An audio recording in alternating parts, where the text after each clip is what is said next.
Wow. Look how this right here turned out. It looks pretty good. I like it. I'm going to show you how to do it. And I did it. I did it. Now, the video has no volume, so I did it so I could speak to you and tell you how to do it. Alrighty. So here it is.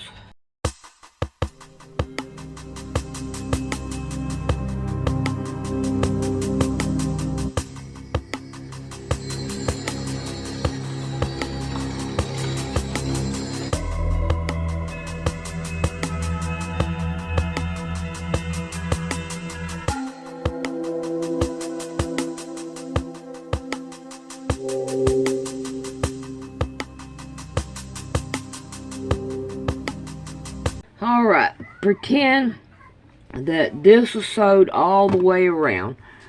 So I'm going to sew it partly down. I hope I can do it. I want to be able to do it. I've seen it on a video. If not, then I'll go ahead and put it up. Put the video up. If I can't do it. Alright, let's get these longs off of here. Alright, now we are going to take this and we're going to fold it down, and we're going to lay this one down on top of it. Now pretend like it's all the way around and you're coming up on your one that you quit. You're going to fold it this way, lay this one on top, and we're going to sew it all the way up to the fold.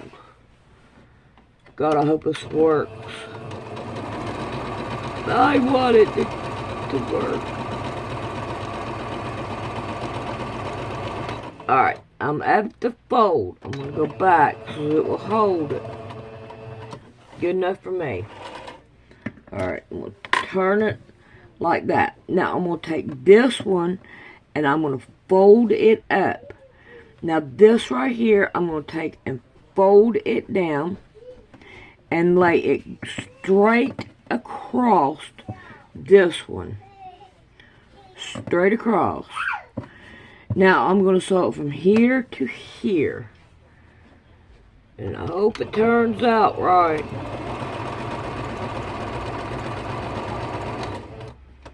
Alright. Now, we are going to turn it. And, see there? Yes, I did it. I did it. Yay, I did it. Now you can cut this right here off.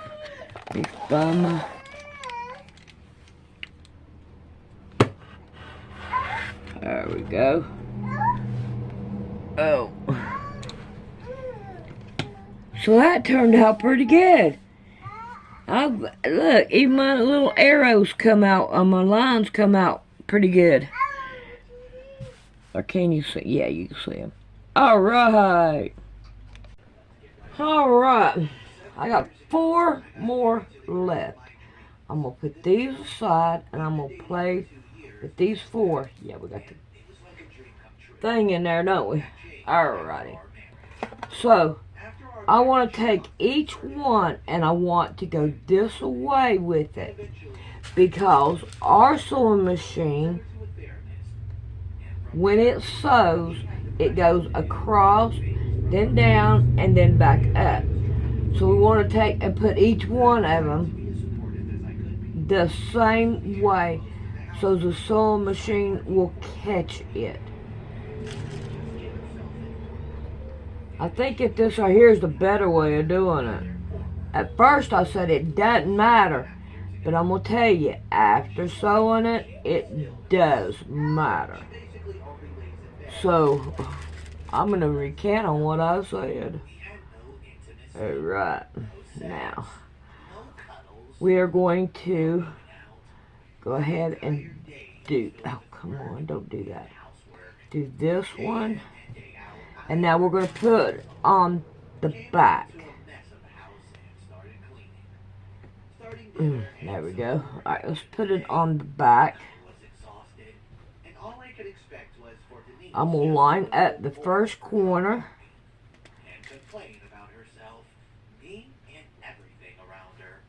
Then I will skip over and I'm going to line up the next corner.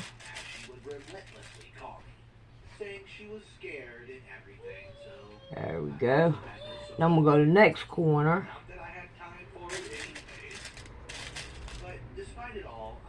Oh, that's a big one. I want to start putting them back up when I come across them. Man, that's kind of funny going out. You have no pins left. Alright, I'm going to lay this right here down and make sure it's all three of them are folded down or level. Alright, now I'm going to go to the next corner.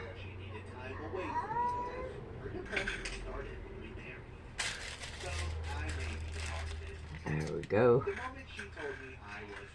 And then I'm going to go ahead and I'm going to lay this one out flat too and pin it down.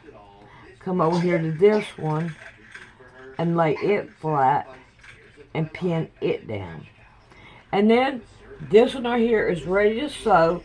If you look at the back, you can tell that this one's pinned, and this one is pinned. You want to start in this corner and you want to sew all the way around.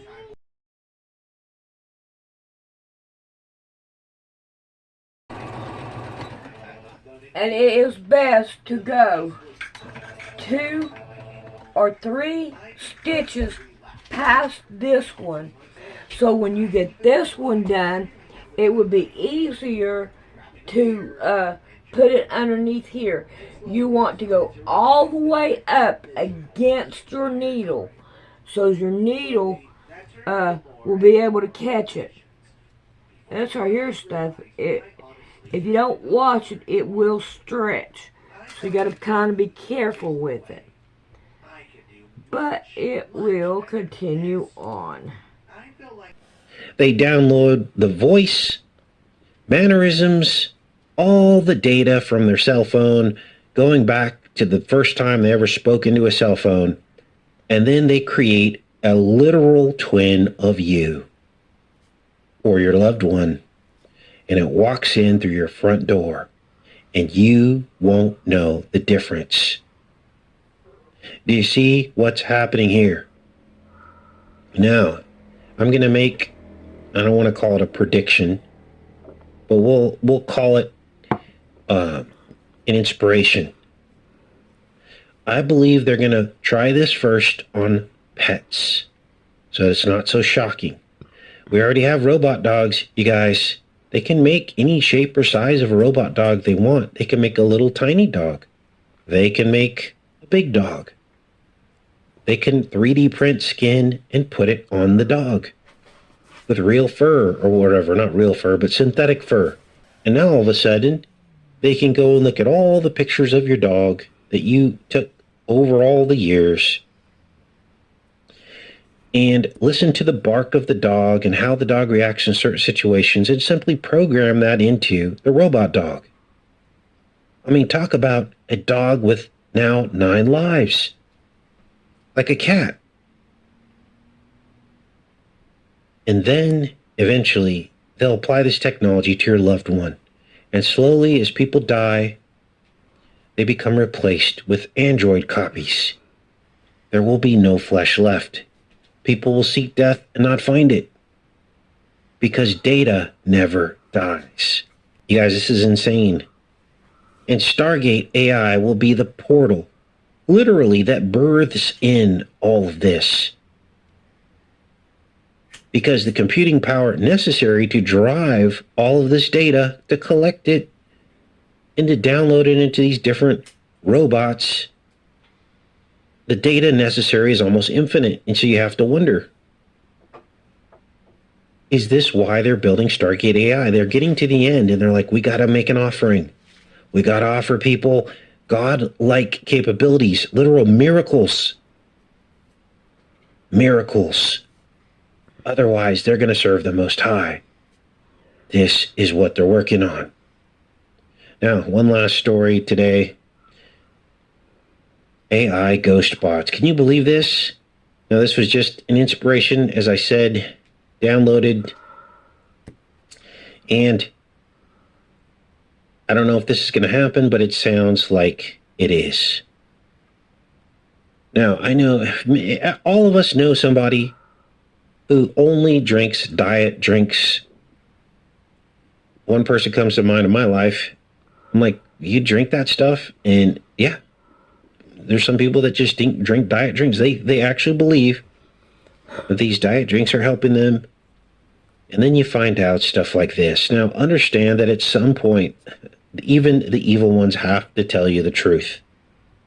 But the damage is already done. And here they're saying artificial sweeteners found in diet drinks linked to brain changes that actually increase your appetite. So, all those diet drinks people were drinking just made you more hungry. Growing body of evidence has increasingly linked diet sodas and other no or low calorie foods with weight gain. So much so that the World Health Organization issued an advisory in May saying not to use sugar substitutes for weight loss. Replacing free sugars with non-sugar sweeteners does not help people control their weight long term. Wow. Oh, what science said. See the problem here? That's why you can't trust these people. Because they make stuff up for money. Think of all the millions, tens of millions, maybe even 1 billion people who believed in artificial sweeteners. They thought that they were getting an edge up. And now, come to find out, it was all a big nothing sandwich. In fact, it made them fatter. Tomorrow is going to be a show you're not going to want to miss. In vitro fertilization on the prairie, which is, of course, a play on the title Little House on the Prairie. One of you sent it to me. Amber sent it to me. An episode that came out months before the first ever successful IVF treatment in 1978. Yes, the very first time there was a successful treatment of IVF was in 1978, the very year that this episode came out. Yet, the episode is all about in vitro fertilization. In the episode, they depict choosing the sex of your baby. They depict multiple eggs and birth. There's even a creepy pedo scene straight up in Little House on the Prairie. Now, curiously, bird eggs are the central theme of this Season 4, Episode 20, Little House on the Prairie.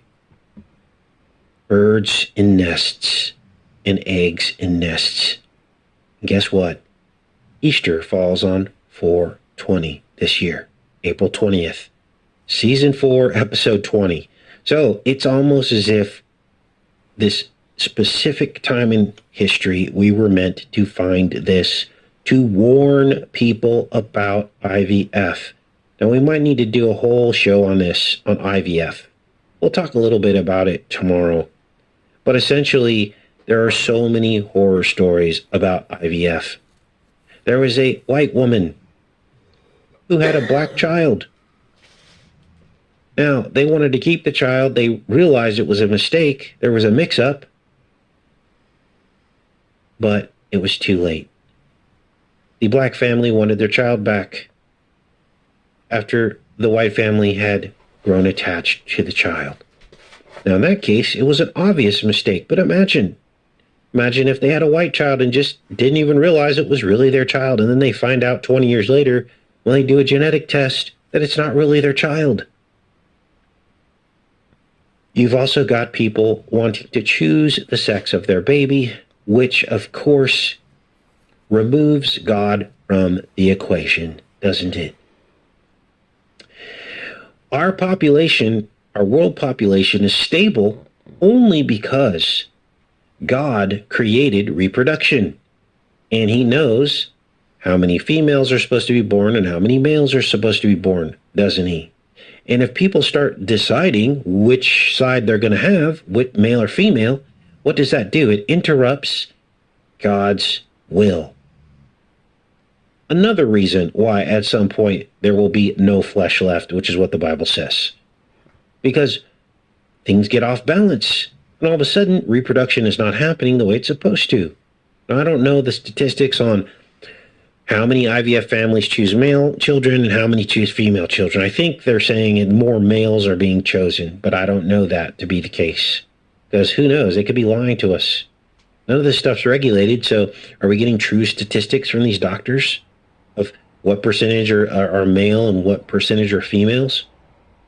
Now, in the episode of Little House on the Prairie, everybody who watched the show remembers that Michael Landon had all girls, and there was one boy, and this comes up in the episode, and they were really wanting a boy because she gets pregnant, but it's another girl. So there are problems with IVF, and apparently it's very expensive, and Trump just signed an executive order to partially or fully pay for any woman who wants IVF treatment. That's a huge red flag that fits directly into last day's prophecy about what's going to happen to the flesh. There are estimates of $40,000 to $60,000 for IVF treatment. Many women are delaying pregnancy all the way into their 40s and even their 50s if they choose to have a surrogate carry the child. All they got to do is freeze their eggs when they're young, and then they just live their life, get successful, get all their stuff, and then at some point they go, oh, I'll just have a surrogate carry my child, and then I got my child. We're going to talk tomorrow also about the Matrix scenario. What are you talking about, Casey? We all remember the pods in the Matrix.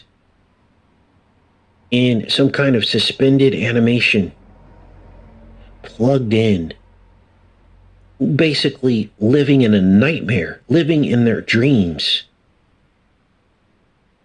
And some believe, including myself, all of these frozen, fertilized eggs, some estimates as many as millions of souls are frozen in suspended animation. Imagine the dreams that they're experiencing. Now, it's just a fertilized egg. It has not divided yet, but we're not God. We don't know. Just because it's not divided into human yet doesn't make it not human. The Spirit of God could literally be trapped in those eggs. The life force of a human soul could be trapped, just like in the Matrix. Could be trapped, just like in the Matrix pods. It's suspended animation. And there's no regulation as to what to do with these millions of eggs. They're just sitting there in oblivion. Some people keep them thinking they're going to eventually turn it into a child. Others ditch them. They just simply stop paying for the rental and, bail on the doctor because they're done with the whole process. Others donate them to science. This is where we get into super soldiers and DNA. At some point, we'll realize the enemy is looking for something, a bloodline. If he finds that bloodline in this vast, population of eggs that are just out there, what if that will be the source of the Antichrist? What if that will be the source? Wow, you guys, crazy. Okay, I'm back in the chat. We needed to have that discussion about IVF. This is not the only time that we've seen this 7 kind of by 8. 56. But a lot of people, it was like a controversy. Really? It was a joke, right? Because we didn't think 7 anything times of 8, it. right? And we Yeah. moved on. Yeah, It's 56. 7 across Dude, and so 8 down. Yeah. So you actually saw if you count, that's how many there are. Wow. these things? Yes. I wish I didn't have that going when we did that. So 7, 14, 21, 28, 35, 42, 49, 56. I love your math. All right. Now that's one thing I do know. I'm thinking about putting 2 more colors around the outside of this. Then will be 9 times 8. Yeah. That'll be 72. I gotta find some more like this. But without cutting hers. Yeah. Oh, I don't want to cut hers. No, No. no, she loves that one, man. I'm telling you. I am. This one, she loves it. Yeah. Alrighty. Can't There. stand to even see you put it on your chair. I know it. It drives her crazy. I think that looks good like this. Yeah, that looks good. But if I put another different color around the outside, because whenever you sew these together, Yeah, it will it'll shrink it a down. little bit. Well, you figure almost 2 inches. Yeah, about 2 inches, if not more. Because these are still sewed like this. Well, I know, and that's then when going you to take a quarter stuff of an them- inch off each side, so Yeah. that's a half an inch. Yeah. So a half an inch, 1 inch, half One- an inch, 2 inch, 3 inches. Yeah. I'll just come back quarter Uh-oh, of I an inch. lost a needle somewhere. Hmm. Alright, needle looking If time. you step on it, you'll Alrighty, we have got it laid out, and I'm going to get another colors, 2 more colors to go around the outside of it. But however, the first thing what we're going to do is try to put all these together. So we have each one of them's got this pin going this way. We want to start sewing each of them down on the side like this, as close to the seam as you can get, or the sewing seam you had before.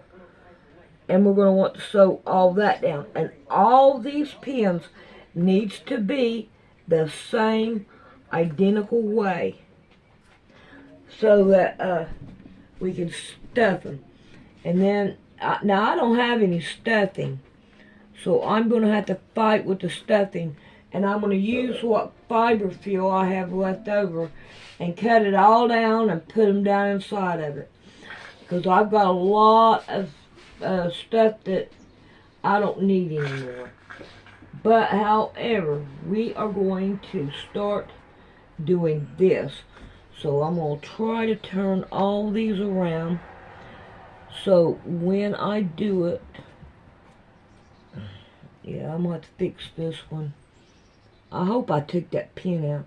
Only one way to find out is go back on the video and look and see what I done. But hey, there's a lot of video I'm going to go through. I don't know if I want to do that or not. But I don't see it. We didn't find that in the floor. See, that's kind of, yeah, all of them doing that. All pins doing that. Oh man, I should have done that from the beginning. But anyway, and I need to cut down my sides here that need it. But I can do that as I go. Take one layer in there at a time. One row at a time. And then that way I can check them out. Let's see what's going on. But yeah, this is turning out pretty good, pretty good, pretty good. If I can find where I'm going here. I'm almost got these right here done. I would say 9 chances out of 10, Rick's granddaughter will want this quilt when it gets done. She loves this kind of material. It's so soft. Alrighty. I think that we'll quit right here and start putting them in a pile, I reckon. But I mean, it's going to be very easy to do. We start with white on this one and end with white. Start on blue on that one and end in blue in this one. So we want 7, 7, 7 all the way down. Alrighty. I think I'm done with this video. So, we'll see you the next time.